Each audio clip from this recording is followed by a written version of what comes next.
পটল চিংড়ি মাছ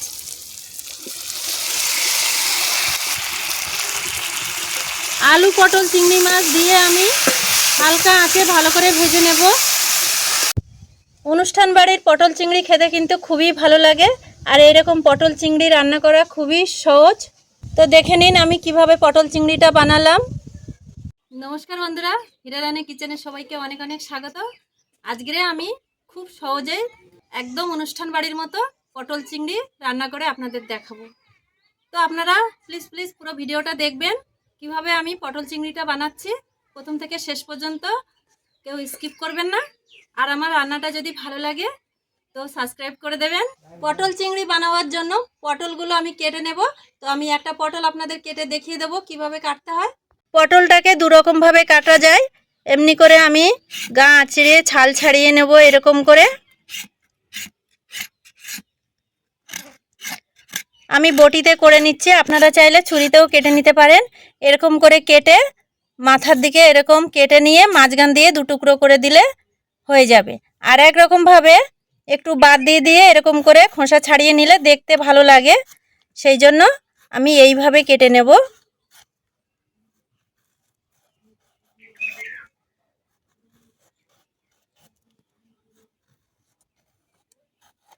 পটলটা এইভাবে কেটে মাঝখান দিয়ে এরকম দু টুকরো করে নিয়ে কেটে নেব আমি সব পটলগুলো। এখানে আমি 500 গ্রাম পটল নিয়ে নিয়েছি। পটলটাকে খোসা ছাড়িয়ে কেটে নিয়েছি। এবারে আমি ভালো করে জল দিয়ে ধুয়ে নেব।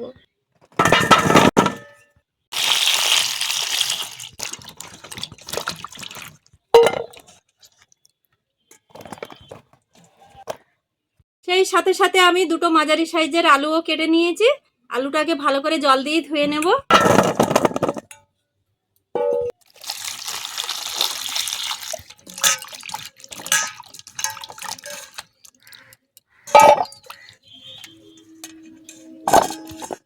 পটল চিংড়ি বানানোর জন্য যেটা সবার প্রথমে আমার লাগছে চিংড়ি মাছ। তো চিংড়ি মাছটাকে আমি ভালো করে জল দিয়ে ধুয়ে পরিষ্কার করে কেটে নিয়েছি। আমি মাথাটা বাদ দিয়ে দিয়েছি, লেজায় একটু খোসা রেখেছি অল্প করে। এখানে আমি 400 গ্রাম চিংড়ি মাছ নিয়েছি। পটল চিংড়ি বানানোর জন্য কি কি মশলা নিয়েছি আপনারা একবার দেখে নিন। ফোড়নের জন্য নিয়ে নিয়েছি গোটা জিরে, গোটা গরম মশলা, তেজপাতা, পেঁয়াজ কুচিয়ে নিয়েছি, টমেটো কেটে নিয়েছি, লঙ্কা চিড়ে নিয়েছি, চিনি, লঙ্কার গুঁড়ো, হলুদ গুঁড়ো, জিরে গুঁড়ো, আদা বাটা, লবণ, টক দই আর নিয়েছি সরিষার তেল। পটল চিংড়িতে কিন্তু চিনিটা অবশ্যই লাগবে। তো আমি এবার উনুনটাকে ধরিয়ে নেব।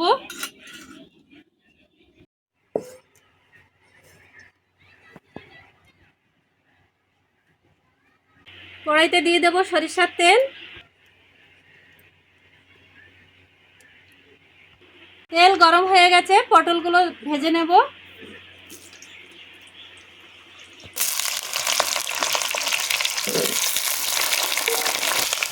পটল ভাজার জন্য দিয়ে দেব সামান্য লবণ, হলুদ গুঁড়ো,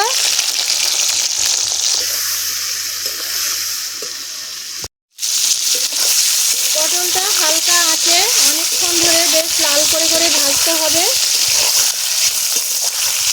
বেশি জাল দিলে পুড়ে যাবে। এই পটলটা ভাজার সময় একটু বেশি তেল লাগবে। চিংড়ি মাছটা আমি মেখে নেব লবণ আর একটু হলুদ গুঁড়ো।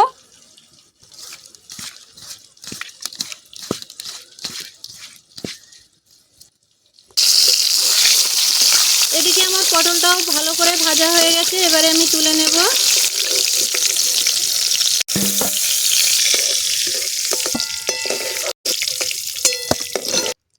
পটল ভাজা তেলে দিয়ে দেব লবণ, আলু দিয়ে দেব,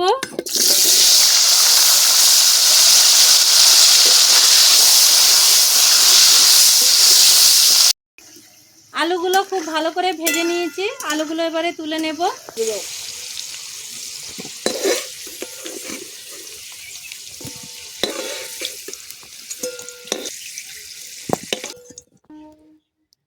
এই তেলের মধ্যেই চিংড়ি মাছগুলো ভেজে নেব।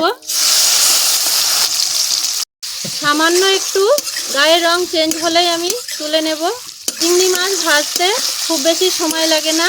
চিংড়ি মাছ বেশি ভাজলে শক্ত হয়ে যায়, সেই জন্য আমি কয়েক মিনিট ভেজেই তুলে নেব।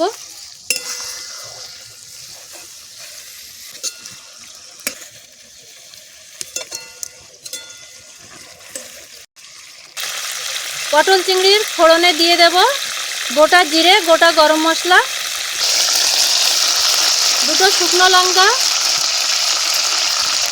তেজপাতা, কুচানো পেঁয়াজ দিয়ে দেব। পেঁয়াজটা নরম করে ভাজা হয়ে গেছে। এবারে আমি দিয়ে দেব টমেটো। টমেটোটা নরম হয়ে যাওয়ার জন্য একটু লবণ দিয়ে দেব।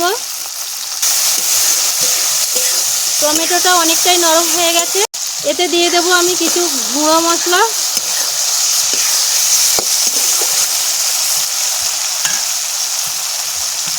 এক চামচ লঙ্কার গুঁড়ো দিয়ে দেব, আপনারা আপনাদের স্বাদ মতো দেবেন।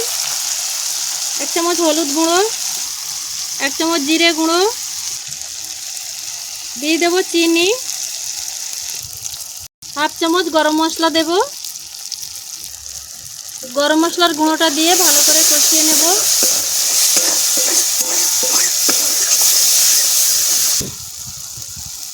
এবার দেব আদা বাটা,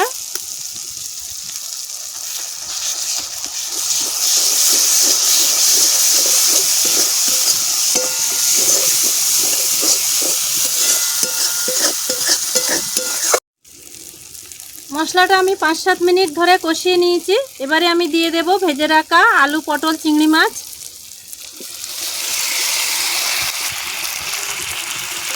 আলু, পটল, চিংড়ি মাছ দিয়ে আমি হালকা আঁচে ভালো করে ভেজে নেব।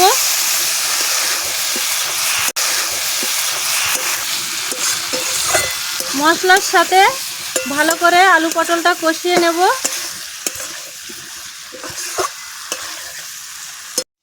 আলু পটল ভাজার সময় আগেই আমি লবণ দিয়েছিলাম, ওই জন্য আরেকটু সামান্য লবণ দিয়ে দেব।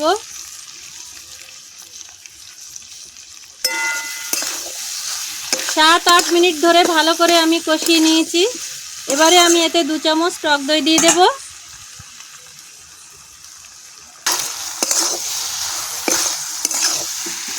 টক দইটা কিন্তু আমি ফ্রিজ থেকে 1 ঘন্টা আগেই বার করে রেখেছি, সরাসরি ফ্রিজ থেকে বার করে দেওয়া যাবে না।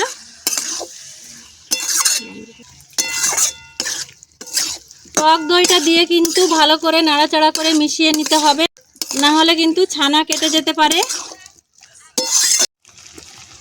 দইয়ের বাটিটা ধুয়ে একটু জল দিয়ে দিচ্ছি। জলটা দিয়ে ভালো করে কষিয়ে নেব। আরও একটু ভালো করে কষিয়ে নেব।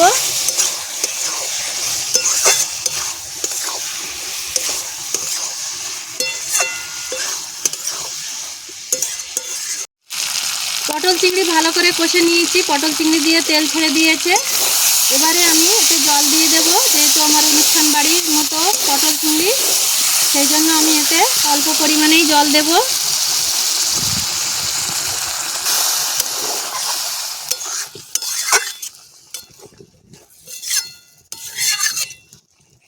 সেদ্ধ হওয়ার জন্য আমি কিছু সময় চাপা দিয়ে রেখে দেব।